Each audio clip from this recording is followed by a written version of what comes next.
Eu tô com mais um vídeo. Bom, esse vídeo de hoje é um vídeo de como fazer uma trap no Minecraft. Cala a boca.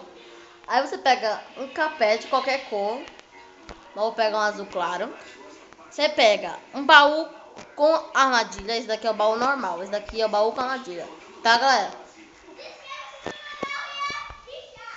Não se inscreva, porque o canal é uma merda. Aí vocês pegam TNT.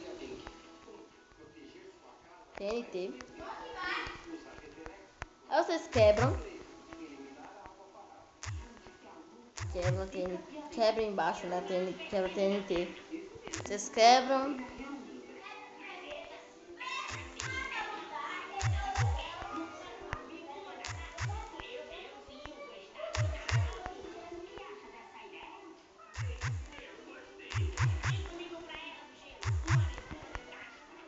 Vamos lá.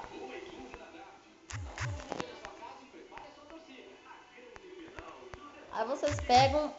Mano, a Minecraft travou. Mano, vocês pegam a TNT e botam, né?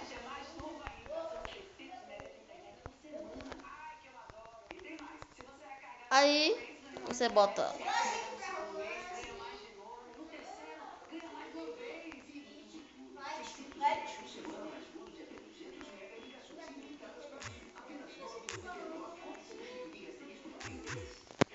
Aí vocês botam aqui, ó.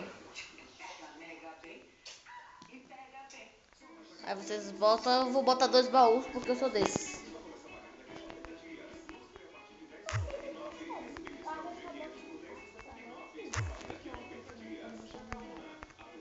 Aí vocês voltam. Se bugar, é porque eu fiz de um jeito doidão. Aí vai, cocô. Aí explode. Entendeu? Gente, eu falei o vídeo. Deixe seu gostei. Cala a boca. E valeu, fui. Então, Cadê? esse foi o vídeo. Beijo, vai. Esse foi o vídeo. Espero que tenham gostado. Então, valeu, fui, tchau. Deixa eu dar pra Eu já acabei o vídeo.